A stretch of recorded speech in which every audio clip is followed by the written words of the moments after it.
नमस्कार. आज 30 मे. बरं, आधीच सर्वांना मी उद्याच्या एक्झामसाठी ऑल द बेस्ट सांगून ठेवतो, जेणेकरून तुमचा पेपर चांगला जाव आणि तुम्ही अगदी शांत चित्तानं उद्याच्या एक नवीन असलेल्या युद्धासाठी, संकटासाठी तुम्हाला बळ भेटो अशी देवाच्यांनी प्रार्थना. सुरू करूयात. आजचं पहिलं इशू किंवा मुद्दा.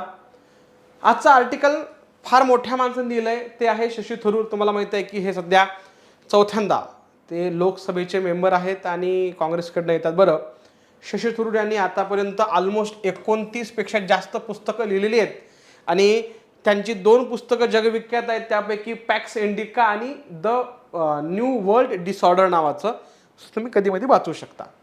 आजच्या आर्टिकलचं हेडिंग बघा, तुम्हाला इथलंच बऱ्याचशा गोष्टी क्लिअर होतील. म्हणजे आर्टिकलचं हेडिंग काय तुम्हाला दिसतं का काय माहिती तुम्हाला सांगतो बघा. इथं international law optional for powerful state, म्हणजे आंतरराष्ट्रीय कायदा आहे. युनायटेड नेशन नावाची संस्था आहे, तिच्या अंतर्गत येणारे कित्येक कन्व्हेन्शन्स आता पण झालेले आहे. जागतिक शांतीसाठी जे कन्व्हेन्शन आहे, बरं युनायटेड नेशनची सिक्युरिटी काउन्सिल आहे आणि बऱ्याच गोष्टी. पण असं पाहतो की जगात जे प्रभावशाली देश आहेत, खास करून अमेरिका, वरती तुमचा असलेला रशिया, पलीकडे असलेला चीन, हे जे पॉवरफुल कंट्रीज आहे यांच्यासाठी हा जागतिक कायदा लागू होतच नाही की काय, अशा प्रकारची सिच्युएशन ही तुम्हाला आज दिसते. जरा पटकन ओव्हरव्ह्यू आधी आपण या आर्टिकलचा घेऊ, देन पुढे एक गोष्टी समजून घेण्याचा प्रयत्न करूयात. तुम्ही बघा, 2022 साली रशियानं अटॅक केला युक्रेनवर. रिझन छोटूसं होतं की युक्रेनला जॉईन व्हायचं होतं नाटोमध्ये वगैरे आणि त्याचा की नाटोमध्ये युक्रेन जॉईन होऊ नये म्हणून रशियानं आक्रमण केलं. बरं, रशियानं केलेल्या आक्रमणाचा परिणाम असा झाला की हजारो लाखो लोक युक्रेनची आतापर्यंत मेली, पण ते युद्ध काही थांबलं नाही. किंबहुना रशियावर कुठल्याही प्रकारची भीती नाही किंवा जागतिक कायद्याची भीती नाही हे आपल्याला दिसतंय, कारण रशिया माघार घ्यायला तयार नाही. दुसरं one of the best example, आत्ता बघा 2026 मध्ये जेव्हा अमेरिकेनं इराणवर हल्ला केला. मी इस्रायल जागतिक सत्ता आहे का नाही म्हणून मी इस्रायलविषयी जास्त बोलणार नाही, पण अमेरिकेविषयी बोलतो. बरं, जी अमेरिका जागतिक शांतता प्रस्थापित व्हावी यासाठी फाईट करते, किंबहुना या मुद्द्यांच्या आधारे ती लढते असं म्हणतो, त्याच अमेरिकेनं 2003 साली इराकवर पण हल्ला केला होता. बरोबर आहे की नाही? नंतर आता 2026 साली इराणवर हल्ला केला. बरं, इराणचे सर्वोच्च नेते अयातुल्ला अल खामेनी यांना मारून टाकलं. आता एकीकडे तुम्हाला जागतिक कायदा सांगतो की जगात सर्व देशांनी नियमाधारित व्यवस्थेनुसार, रूल बेस्ड ऑर्डरनुसार वागावं. आणि रूल बेस्ड ऑर्डर काय म्हणते की जर 2 देशामध्ये कुठल्याही प्रकारचा कन्फ्लिक्ट असेल तर तो शांततेच्या मार्गाने सोडवावा. करेक्ट आहे. म्हणजे भारत पाकिस्तानचं भांडणं आपण प्रत्येक वेळेस युद्धच केलंय का नाही, आपण डायलॉग करतो, डिस्कशन करतो, डिप्लोमसीच्या माध्यमातून आपल्या गोष्टी होतात. आणि लईच डोक्यावरनं पाणी गेलं आपल्या, तरच मग कुठं आपण ऑपरेशन सिंदूर केलं होतं, किंवा मग आपण बालाकोट एअर स्ट्राईक केली, किंवा उरी इथं जो आपण उरीवरच्या हल्ल्याचं प्रत्युत्तर म्हणून आपण जी सर्जिकल स्ट्राईक केली, हे काय होतं तर लई डोक्यावरनं पाणी गेलं आपल्या. Got it. मात्र ज्या जागतिक सत्ता आहेत त्यांच्यासाठी कोणतेही जागतिक कायदे लागूच होत नाहीत की काय. बेस्ट उदाहरण तुम्हाला सांगतो वन्स अगेन. 2015 साली कॉन्फरन्स ऑफ पार्टीज 21 COP21 म्हणजेच काय ते पॅरिस कॉन्फरन्स झाली, क्लायमेट कॉन्फरन्स होती. त्यामध्ये काय ठरलं होतं की जगातील सर्व देश, खास करून विकसित देशांनी एकत्रित येऊन 2020 पासून पुढे दरवर्षी $100 बिलियन एवढा पैसा गोळा करावा आणि हा पैसा जगातील विकसनशील किंवा अल्पविकसित देशांना द्यावा. कशासाठी तर तिथे कार्बन उत्सर्जन थांबवण्यासाठी किंवा अदर काही गोष्टींसाठी. बरं, या पॅरिस क्लायमेट कॉन्फरन्स होण्यासाठी इनिशियली अमेरिकेसारख्या देशांनी पुढाकार घेतला होता. मात्र सत्तेमध्ये जेव्हा ट्रम्प आला तेव्हा त्यांनी काय केलं, पॅरिस क्लायमेट कॉन्फरन्समधून माघार घेतली. मग त्यांनी पहिल्यांदा माघार 17 मध्ये घेतली होती, आता माघार परत घेतली मागच्या वर्षी तो सत्तेमध्ये आल्यानंतर. बरं, जगात सर्वात जास्त कार्बन डायऑक्साईडचं उत्सर्जन किंवा इमिशन हे अमेरिकाच करते. पहिले अमेरिका, नंतर चीन, नंतर बाकी देश सगळे आहेत. मग जो देश जागतिक तापमान वाढीसाठी कारणीभूत आहे, त्यासाठी जगातील सर्व देशांनी एकत्रित येऊन एक करार केला. त्या कराराची अंमलबजावणीची मुख्य जबाबदारी जर अमेरिकेसारख्या देशाकडे असेल आणि तोच देश जर या करारातून माघार घेत असेल, तर मग जागतिक व्यवस्था, जागतिक नियम, जागतिक कायदे हे पाळायचेच नाहीत, किंबहुना आपल्या गावठी भाषेमध्ये बोललं तर फाट्यावर हाणायचे, अशा प्रकारचा नियम जर होत असेल आणि ह्या जागतिक सत्ताच जर अशा प्रकारे वागत असेल, तर हे स्पष्ट दिसतंय की इंटरनॅशनल लॉ कोणासाठी आहे? जे गरीब देश आहेत, अल्पविकसित आहेत, यांना तो कायदा लागू होतो. म्हणजे काय, हे बिचारे तो कायदा स्वतःवर तुम्ही म्हणा की लावून घेतात आणि त्याचं इमाने इतबारे इम्प्लिमेंटेशन करण्याचा प्रयत्न करतात. त्यामधला एक महत्त्वाचा देश तो म्हणजे इंडिया. आपण प्रत्येक जागतिक कायद्याचा आदर करतो आणि तशा प्रकारे वागण्याचा प्रयत्न करतो.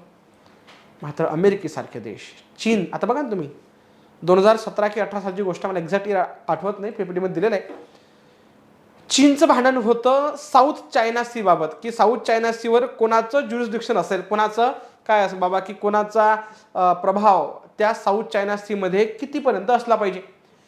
बरं, स्वतःच चीनने एक 9 डॅश लाईन नावाचा प्रकार काय काढला, साऊथ चायना सीमध्ये त्यांनी आर्टिफिशियल बेटं काय बनवली आणि एका लिमिटनंतर चीननं आपला प्रभाव हा व्हिएतनाम आणि पलीकडे तुमच्या फिलिपिन्स यांची जी सागरी सीमा होती ती सुद्धा काबीज करण्यापर्यंत हिंमत चीनची गेलेली आहे. बरं, इंटरनॅशनल कोर्ट इथं निकाल लागला, तो निकाल लागला चीनच्या विरोधात.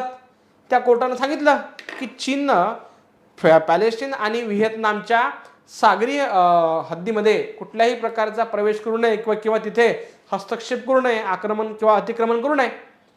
चीन काय म्हणते, मी इंटरनॅशनल काय आंतरराष्ट्रीय न्यायालयाला मानत नाही आणि मला घेणं देणं नाही. तुम्ही विचार करा की असंच जर धुडगूस किंवा असाच नकार जर भारतासारखे देश असते किंवा काही आफ्रिकन देश असते, लॅटिन अमेरिकन देश, काही आशियाई देश यांनी जर आंतरराष्ट्रीय न्यायालयाचं ऐकलं नसतं, त्याचा काय परिणाम झाला असता.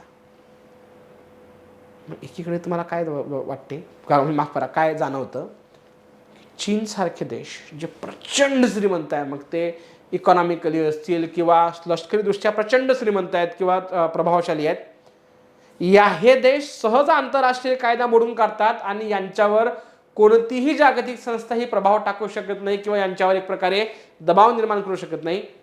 या उलट जगातील अल्पविकसित देश किंवा विकसनशील देश यांना जागतिक नियम फॉलोच करावे लागतात, नाहीतर त्यांना होणारा त्रास हा भयंकर असू शकतो. हे या संपूर्ण लेखाचा सार आहे. शशी थरूर यांच्या काय लेखणीतनं तो आपल्यासमोर येतो. सो मी काय केलं तुम्हाला की या आर्टिकलचा क्रक्स सांगितला. आता पुढे जर तुम्ही पाहिलं नाही तर एक व्होल्टेअर विचारवंत होऊन गेले आणि ज्यांचा पॉलिटिकल सायन्सचा अभ्यास आहे त्यांना व्होल्टेअर चांगला माहिती असेल. व्होल्टेअरचं वाक्य होतं बघा, व्होल्टेअरने पवित्र रोमन साम्राज्याबद्दल एक वाक्य म्हटलं होतं, व्होल्टेअरचं वाक्य आहे, आणि ते काय म्हणतात रोमन साम्राज्याबद्दल, की रोमन साम्राज्य हे पवित्रही नव्हते, रोमनही नव्हते आणि साम्राज्यही नव्हते. तशाच प्रकारची व्यवस्था आज आहे की काय, कारण आजचा आंतरराष्ट्रीय कायदा खऱ्या अर्थाने सार्वजनिक नाही, आंतरराष्ट्रीय स्तरावर सर्वमान्यही नाही आणि सातत्याने लागूही केला जात नाही. आणि हे दाखवतंय की कशा प्रभावशाली ज्या सत्ता आहेत किंवा देश आहेत हे कशा प्रकारे आंतरराष्ट्रीय कायदा पायदळी तोडवतात. सो त्या अकॉर्डिंग टू त्यांनी ते व्होल्टेअरला लिंक करण्याचा प्रयत्न केला. बाकी मग तुम्हाला जे मी आतापर्यंत उदाहरणं बोललो तेच उदाहरणं दिलेलं आहे की बा नियम आधारित जी जागतिक व्यवस्था आहे तिला कसं पायदळी तुडवलं जातं आहे. युनायटेड नेशनचं चार्टर आहे किंवा जिनिव्हा कन्व्हेन्शन आहे ज्यामध्ये तुम्हाला जागतिक शांतता प्रस्थापित करण्यासाठीच्या काही नियमावली त्यात ठरवून दिलेल्या आहे. मात्र कोणीच नियमावली फॉलो करत नाही. मग रशिया, युक्रेन, अमेरिका, इराण संघर्ष असेल 2003 मध्ये अमेरिकेनं युनायटेड नेशनच्या सिक्युरिटी काउन्सिलच्या मंजुरीशिवाय इराकवर केलेलं आक्रमण असेल किंवा इतर देशांची घुसखोरी, जसं आता टर्कीनं तो हा जो आहे तुमचा सिरियाच्या नॉर्दर्न पार्टमध्ये घुसखोरी केलेली आहे किंवा इस्रायलनं ऑलमोस्ट लेबनॉनमध्ये एंट्री केली होती किंवा इथं गाझा पट्टी आणि पलीकडे तुमचा जो वेस्टर्न एरिया होता तिथे आपण असं पाहतो की तिथे अटॅक केलेला आहे. आंतरराष्ट्रीय कायद्याचं उल्लंघन, तर युनायटेड नेशनचं एक सागरी सीमेबाबतचं एक कन्व्हेन्शन आहे, United Nation convention law of sea. आणि यानुसार आपल्याला असं दिसतं की प्रत्येक देशाची एक सागरी सीमा निश्चित करून ठेवली गेलेली आहे त्यांच्या जमिनीपासून 200 नॉटिकल माईल समुद्रात. मात्र आपल्याला असं पाहायला भेटतं की चीन सारखे देश हे फॉलोच करत नाही. चीन म्हणा तुम्ही किंवा अमेरिका किंवा अदर काही कंट्रीज, तुम्हाला याची इथं उदाहरणं पाहायला मिळतील. ठीक आहे, हे बघा तुम्हाला 9-9 मगाशी बोललो ते वाला इथं प्रकरण म्हणजे. ठीक आहे, चला पुढे आपण जाऊ. नेक्स्ट, मानवाधिकार संघर्ष म्हणजे काय, तर ह्युमन राईट्स कॉन्फ्लिक्ट फार टोकाचे सुरू आहेत. तिथं इस्रायलनं मागच्या 2 वर्षात पॅलेस्टाईनमध्ये किंवा गाझा पट्टीवर 60,000पेक्षा जास्त लोक मारले. We are living in 21st century. त्यापैकी आपण 23, 24, 25 जगतोय. म्हणजे आजपासून 100-500 वर्षापूर्वी ती गोष्ट होती ना, की एक राज्य आक्रमण करायचा, दुसऱ्या राज्यावर तिथली लोक मारायचा. बरं, तेव्हाची जी पद्धत होती, तुम्ही असं म्हणा की ती मिडावल इरामधली होती. While we are living in modern era, इथे जर मानवाची काही किंमतच नसेल, उद्या शक्य होईल का हो जर पाकिस्ताननं आपल्या भारतामधले 60,000 लोक मारले, आपण शांत बसणार आहे, आंतरराष्ट्रीय पातळीवर काही बोलणार नाही. आणि जर इतक्या सहज इस्रायलनं 60,000 लोक मारून टाकले, त्या 60,000मधले 30 ते 40,000च्या आसपास ही लहान मुलं आणि महिला होती, ज्यांचा त्या युद्धाशी तीळ मात्रही संबंध नव्हता. अशाही परिस्थितीमध्ये इस्रायलच्या विरोधात कुठलीही जागतिक सत्ता बोलली नाही ना कुठल्या महत्त्वाच्या आंतरराष्ट्रीय संघटना बोलल्या. मग हे दाखवतंय की यार तुम्ही जिनिव्हा कन्व्हेन्शन आणलंय ना, युनायटेड नेशनचं चार्टर आहे ना, जे शांततेविषयी बोलतंय ते होत आहे का, म्हणजे नाही होत आहे. सो त्याच्याविषयी हे तुम्हाला इथं उदाहरणं पाहायला भेटतात. पुढे चीनकडून शिंजियांग प्रांतामधले जे उयघुर मुस्लिम आहेत, लक्षात घ्या, उयघुर मुस्लिम ही एक जमात आहे जी तुम्हाला चीनमध्ये पाहायला भेटते आणि चीनच्या नॉर्थ वेस्टर्न एरियामध्ये पाहायला भेटते. तिथे या उयघुर मुस्लिमांवर गेल्या कित्येक दशकांपासून होणारे त्यांच्यावर हल्ले म्हणा किंवा त्यांचं दमन, बरोबर. सो हाही एक तुमचा तुम्हाला किंवा एक ते त्याच्याबाबत चिंता करावी असा मुद्दा असू शकतो किंवा आहे. नंतर आपले हे रोहिंग्या मुस्लिम म्यानमारमधले त्यांच्यावर होणारे हल्ले. बरं, तुमच्या श्रीलंकेमध्ये जे तमिळ अल्पसंख्याक आहे त्यांच्यावर होणारे हल्ले. सो या सर्व गोष्टींचा विचार केलं जाणं गरजेचं आहे. आणि अल्टिमेटली मग आता सध्या अण्वस्त्रांची स्पर्धा वगैरे वगैरे ह्या त्या गोष्टी आहेत. शेवटी लेखक असं म्हणतात की युनायटेड नेशनच्या सिक्युरिटी काउन्सिलनं पुढाकार घेतला पाहिजे. जागतिक पातळीवर शांतता प्रस्थापित करण्यासाठी जे विकसनशील देश आहेत किंवा तिसऱ्या जगातील राष्ट्र आहे यांनी एकत्रित येऊन स्वतःचा आपला आवाज मोठा केला पाहिजे आणि असे आंतरराष्ट्रीय नियम बनवायला पाहिजे जे प्रत्येकाला बाध्य असतील आणि ते इम्प्लिमेंट व्हायलाच पाहिजे. नसेल कोणी करत तर त्याला शिक्षा बसेल, मग तो देश कोणी का असेल. अशा प्रकारची व्यवस्था निर्माण झाली तरच गोष्टी सोप्या होतील असं या लेखकाचं म्हणणं आहे. ठीक आहे, चला हे होतं आपलं पहिलं मुद्दा डिस्कशनचा. दुसरा मुद्दा आहे क्वाडबाबत. रिसेंटली क्वाडच्या विदेश मंत्र्यांची बैठक आपल्या भारतात दिल्ली इथे झाली. आता क्वाडची बैठक भारतामध्ये होणार आहे का या वर्षीची, तर शक्यता खूप जास्त आहे. बट डेट फिक्स नाही आहे किंवा कधी होणार आहे हे अजून कन्फर्म नाही. काही अभ्यासकांचं म्हणणं आहे मे बी होईल डिसेंबर एंडपर्यंत कधीतरी. काहींचं म्हणणं आहे की होणारच नाही भारतामध्ये. कारण क्वाड ही संघटना, पाठीमागं तुम्हाला या संघटनेविषयी मी बोललो होतो, 2007 साली ही संघटना स्थापन झाली. 2017 ही संघटना ॲक्टिव्हली काम करायला लागली. आतापर्यंत 6 की 7 याच्या बैठका झाल्या. भारतात अजूनही एकही बैठक झाली नाही. 2026 साल जर बैठक झाली आपल्या भारतात तर ती क्वाडची भारतातली पहिली बैठक असेल. क्वाडमध्ये कोण कोण मेंबर आहे हो तुम्हाला माहिती आहे, इंडिया, जापान, ऑस्ट्रेलिया आणि USA. So India, Japan, Australia आणि USA हे तुम्हाला, म्हणजे USA म्हणजे काय तर अमेरिका, हे तुम्हाला 4 कंट्रीज पाहायला भेटतात क्वाड या संघटनेत. क्वाड संघटनेचा प्रायमरी हेतू काय होता, तर चीनचा काय, चीनला काउंटर करणे हा या क्वाड संघटनेचा प्रायमरी हेतू होता. पण आत्ता असं आपण पाहतो आहे की मागच्या काही वर्षांमध्ये अमेरिकेचे हितसंबंध बदलत आहेत. एक काळ अमेरिका रशियाला दुश्मन मानायची, चीनला दुश्मन मानायची. मात्र आत्ता मागच्या 15 दिवसांपूर्वी अमेरिकेचे राष्ट्राध्यक्ष ट्रम्प जाऊन आले चीनमध्ये. तिथे काय डिस्कशन झालं काय नाही तुम्ही मे बी न्यूजमध्ये वाचलं असेल. सो हळूहळू अमेरिका आणि चीनची वाढती काय तुम्ही असं म्हणा किंवा जवळीकता हे क्वाडच्या यशासाठी एक धोका म्हणून ठरू शकते. कारण क्वाडचा प्रायमरी मोटिव्ह होता की इंडो पॅसिफिक क्षेत्रामध्ये प्रत्येक देशाला ऑटोनॉमी असली पाहिजे, रादर इंडो पॅसिफिक क्षेत्र हे स्वायत्त आणि स्वतंत्र असलं पाहिजे. आणि चीनचं होणारी आक्रमकता या इंडो पॅसिफिक क्षेत्रामधली ती कमी करण्यासाठीच हा क्वाड ही संस्था स्थापन केली गेलेली होती. बट आता क्वाड आपल्या ध्येयापासून भरकटते की काय, अशा प्रकारचं विवेचन हे तुम्हाला आजच्या आर्टिकलमध्ये पाहायला भेटेल. आपण जरा जाऊयात पुढे. म्हणजे ठीक आहे, रिसेंटली हे जी मीटिंग झाली या मीटिंगमध्ये कोणकोणत्या गोष्टींवर करार झाले किंवा कोणकोणत्या गोष्टींवर चर्चा झाली वन बाय वन आपण बघून घेऊ. तुम्हाला की इतकं ॲज इट इज असंच्या असं पाठ करायची गरज नसते. UPSCला प्रश्न पडला आहे का क्वाडवर? पडलेला आहे, मेन्समध्ये पडलेला आहे यापूर्वी. म्हणजे प्रश्न खूप किचकट आहे, फार किचकट नव्हता, फार सोपा होता. सो खूप प्रत्येकच फॅक्च्युअल डिटेल्स लक्षातच राहिले पाहिजे अशातला भाग नाही. मात्र दोन चार कीवर्ड्स लक्षात ठेवत चला जेणेकरून आपल्याला उत्तर लेखनात कामी येतील त्या गोष्टी. बघा ते काय म्हणते. या बैठकीत इंडो पॅसिफिक क्षेत्रासाठी अनेक गोष्टी झाल्या. त्यापैकी सागरी सुरक्षेसंबंधी महत्त्वाचे 3 उपक्रम हाती घेण्यात आले किंबहुना त्यावर सहमती झाली.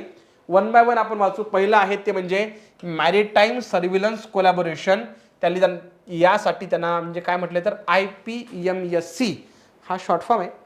आणि सागरी सहकार्यासाठी 4 लोक एकत्र येतील. मग सागरी सहकार्य कुठल्या पट्ट्यात? तर इंडियन ओशन आणि पॅसिफिक ओशन. आता ते तुम्ही इमेज कदाचित जर तुमचं ॲटलास असेल तर ओपन युअर ॲटलास आणि तिथे तुम्ही त्या गोष्टी क्लिअर करा की नेमकं इंडियन ओशन सुरू कुठून होतं तर पार आफ्रिकन देशांपासून, खास करून जे ईस्टर्न आफ्रिकन कंट्रीज आहे. सो ईस्टर्न आफ्रिकेपासून तर पार पलीकडं अमेरिकेच्या त्या सागरी किनाऱ्यापर्यंत, मग अख्खा पॅसिफिक आणि इकडचा इंडियन ओशन. आणि इथे वाढणारी चीनची जी तुम्ही म्हणा घुसखोरी आहे त्याला थांबवण्यासाठीचा हा एक पर्याय म्हणून त्यांनी बघितला आहे. पुढे सागरी क्षेत्राच्या जागरूकतेसाठी partnership for maritime domain awareness. Indian आणि पॅसिफिक ओशनमधले कित्येक देश अप्रत्यक्ष का होईना चीनच्या जाळ्यात अडकतायत. तुम्ही ती चीनची पॉलिसी एक नाव ऐकलं का? मी रादर मी ते नेहमी नाव घेतो. त्याचं नाव आहे चेकबुक डिप्लोमसी. चीनकडे भरमसाठ पैसा आहे भाई. चीन तुम्ही जावा चीनला, म्हणजे जर तुम्ही एखाद्या देशाचे प्रमुख असाल फक्त चीनला जाण त्याला म्हणा की मला 1 लाख रुपये पाहिजे. चीन काय म्हणेल 1 नाही 10 घे, चल फक्त एक काम कर, आपल्याला जर ती जमीन आहे ना तुझ्या देशामधली ती पाहिजे. कारण स्ट्रॅटेजिक लोकेशन पॉईंट जे आहेत अख्ख्या जगभरातले ते आपल्या ताब्यात असावे असं चीनचं लॉंग टर्म गोल आहे. तुम्ही जर चीनची स्ट्रिंग ऑफ पर्ल्स पॉलिसीचा अभ्यास केला असेल किंवा 1 बेल्ट 1 रोड पॉलिसीचा अभ्यास केला असेल तर तुम्हाला त्यातनं गोष्टी क्लिअर होतील. म्हणजे गॉट इट. सो कित्येक देशांना आपल्या सागरी जागरूकतेविषयी किंवा सागरी सीमेच्या सुरक्षेविषयी जागरूकता नाही आहे किंवा याचा लॉंग टर्म इम्पॅक्ट त्यांच्या देशावर काय होणार आहे हे माहीत नाही. म्हणून क्वाडनं एक नवीन इनिशिएटिव्ह सुरू केला आहे ज्याचं नाव आहे IPMDA partnership for maritime domain awareness. आणि IPचा फुल फॉर्म होतो Indo Pacific. So Indo Pacific partnership for maritime domain awareness. पलीकडचं आहे इंडो पॅसिफिक हे मॅरिटाईम सर्व्हिलन्स कोलॅबोरेशन. आणि शेवटचं अत्यंत महत्त्वाचं ते म्हणजे क्वाड ॲट सी जहाज निरीक्षक मोहीम. म्हणजे समुद्रामध्ये जी जहाजं असतात त्याला ऑब्झर्व करण्यासाठीचं एक 3रं उपक्रम यांनी हाती घेतला. आणि ही क्वाडची जी रिसेंटली मिटिंग झाली त्या मिटिंगमध्ये ह्या सर्व गोष्टी डिस्कस झालेल्या आहेत. ठीक आहे, चला पुढे आपण जाऊ. नंतर इतर कोणकोणते करार केले तर मग क्रिटिकल मिनरलबाबत करार केला, नंतर ऊर्जा सुरक्षेबाबतचा करार केला. फिजी हा जो एक पॅसिफिक ओशनमधला देश आहे इथे एक पोर्ट उभं करायचं आहे आणि या पोर्टच्या माध्यमातून पॅसिफिक ओशनमध्ये वाढता चीनचा जो एक प्रकारे तुम्ही म्हणा की घुसखोरी आहे ते थांबवण्यासाठीचे प्रयत्न या माध्यमातून करायचे आहेत, बरोबर. आणि व्हर्सेस मग मुक्त आणि खुला इंडो पॅसिफिक ॲज वेल ॲज दहशतवादाचा विरोध करणे आणि प्रत्येकच देश आपल्या सागरी सीमेचं रक्षण करू शकेल अशा पद्धतीची व्यवस्था तयार करणे हे सुद्धा रिसेंटली झालेल्या क्वाड मीटिंगमध्ये डिस्कस झालेलं आहे. आता सध्या क्वाडबाबतच्या समस्या काय आहेत, तर ज्या पद्धतीनं तुम्ही असं म्हणा की जागतिक पातळीवरचं ऊर्जा संकट वाढलंय, चीन आपले हितसंबंध जपण्याचा प्रयत्न करतोय, माफ करा, अमेरिका आपले हितसंबंध जपण्याचा प्रयत्न करतोय, ऑफकोर्स आहे, जापान करणार आहे, भारत करणार आहे, ऑस्ट्रेलिया करणार आहे.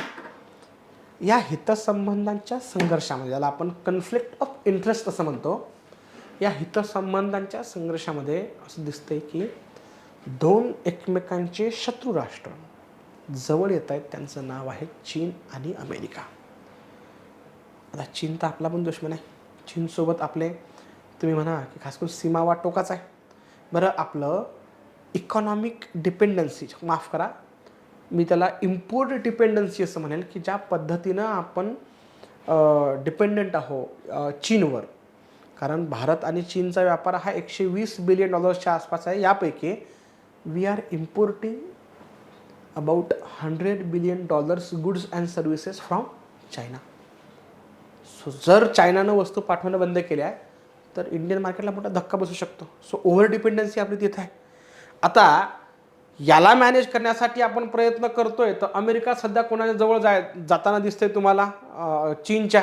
सो त्यांचं काहीतरी एक वेगळं सुरू आहे. बरं, अमेरिकेनं जे वेस्ट एशियामध्ये संघर्ष उभा करून ठेवला त्याचा मोठा इम्पॅक्ट भारतावर आहे. कारण आपल्या भारतात जे नरेंद्र मोदींनी सांगितलं की सोनं खरेदी करू नका, कुठं प्रवासाला जाऊ नका, पब्लिक काय हे जे असेल बसेस वगैरे तुम्ही त्याचा वापर करा ट्रान्सपोर्टचा. कारण भारतामध्ये लागणारी जी गॅस आणि ऑइलची सप्लाय आहे तो होतोच मोठ्या प्रमाणात वेस्ट एशियन कंट्रीमधून, तोच रखडला आहे सध्या. Got it. सो ती तुम्हाला एक समस्या वेस्ट एशियन क्रायसिस इथे पाहायला भेटते, बरोबर. नंतर बऱ्याचदा अमेरिका हा आपल्या मित्र राष्ट्रांचा विचार न करता जागतिक अर्थकारणात किंवा जागतिक काय व्यवस्थेमध्ये काहीतरी उचापत्या, आपल्या भाषेत ते काही लिहायची भाषा नाही बरं का, उचापत्या बोलायसाठी म्हणतो, उचापत्या करत राहते. तोही एक तुम्हाला वादाचा मुद्दा पाहायला भेटतो. आता क्वाडमध्ये इश्यूज काय आहेत, तर 2024 सालीच क्वाडची मीटिंग भारतामध्ये होणार होती. मात्र तो व्यक्ती पन्नून निज्जर, जो भारतावर आरोप केला जातो भारताच्या रावावर की या काय मला असं वाटतं की तो पंजाबची कुठली चळवळ आली होती की ज्यामुळे पंजाबचा तुकडे पाडण्याचा इश्यू चालू आहे, ते मुद्दा आठवत नाही.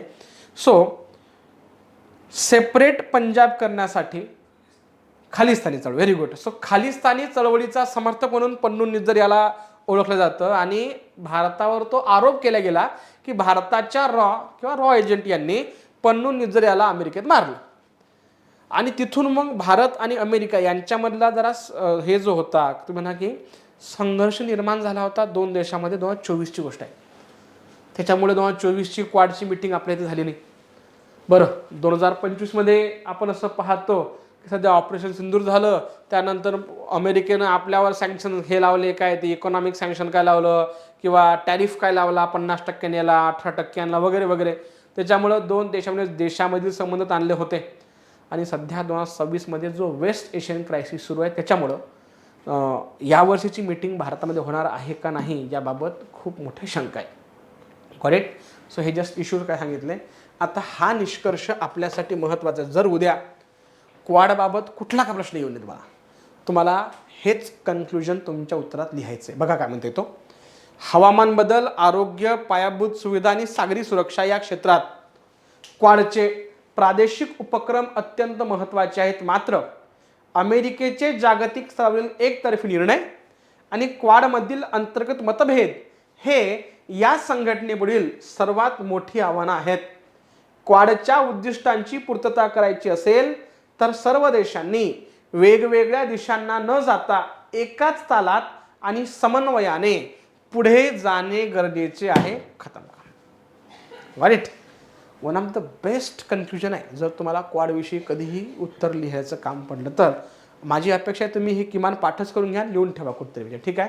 नेक्स्ट पुढचा हा मुद्दा सध्या ज्याला आपण मोठ्या प्रमाणात फेस करतो आहे अशापैकी एक मुद्दा तुम्ही इथं म्हणायला हरकत नाही.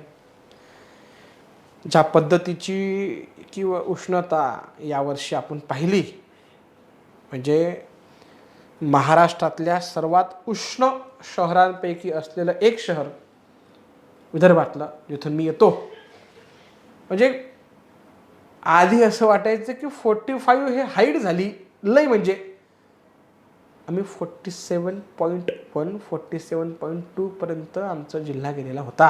हे पहिलं आहे. म्हणजे रादर पूर्ण महाराष्ट्रातच ज्या उष्णतेच्या लाटा त्यामुळे झालेले मृत्यू. आणि मी हे महाराष्ट्राविषयी का बोलतो, कारण आपण अवेअर होतो.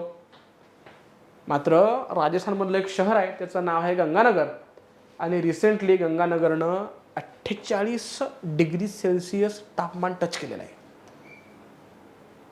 तुम्ही इमॅजिन करा की म्हणजे हा जो आपला पट्टा आहे जिथं आपण सध्या राहतोय सध्या, म्हणजे की पुणे किंवा अख्खा पश्चिम आशिया, माफ करा पश्चिम आशिया आणि पश्चिम महाराष्ट्र, पलीकडे असलेला उत्तर महाराष्ट्र, मग नाशिक वगैरे पट्ट्यात जिथं तुम्हाला डोंगर परिसर पाहायला भेटतो, तिथे तापमान मॉडरेट आहे बऱ्यापैकी.